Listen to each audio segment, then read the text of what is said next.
C'est une manière totalement différente de mener un DCE. On a un DCE vraiment fiable, qui est plus facile pour les entreprises. Et après, on y gagne de la rigueur qu'on va vraiment voir sur le chantier derrière.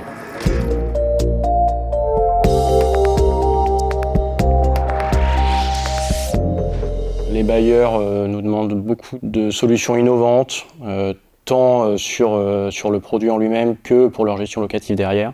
Le BIM était un sujet qui venait et du coup ça nous a semblé opportun de se lancer sur ce dossier de Créteil. C'était un bon moyen de monter en compétence et de faire également monter en compétence toute l'équipe sur laquelle on s'appuie, donc le bureau d'études fluides, le thermique et l'architecte.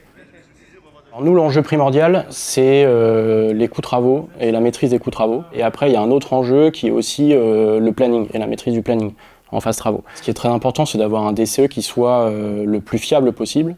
Et là, en l'occurrence, le BIM apporte énormément de rigueur. Donc ce que ça a apporté de plus de manière pragmatique, déjà, c'est les métrés, mais qui sont des métrés vraiment fiables, parce que c'est des métrés qui sortent d'une maquette numérique. Et le moindre petit article du CCTP, on peut le retrouver dans le métré, on va le retrouver dans la maquette. Il y a moins d'incertitudes. Là, je suis en train de mener un appel d'offres qu'on n'a pas fait en BIM. J'ai beaucoup d'entreprises qui m'appellent parce qu'elles ne comprennent pas trop un détail. Voilà, toutes ces choses-là, on l'avait vu. En BIM, on les voit. On règle tous les sujets de clash. Tout ça, on le voit même pas en appel d'offres, on le voit déjà au DCE. Donc les entreprises, dès le début, elles chiffrent la bonne chose.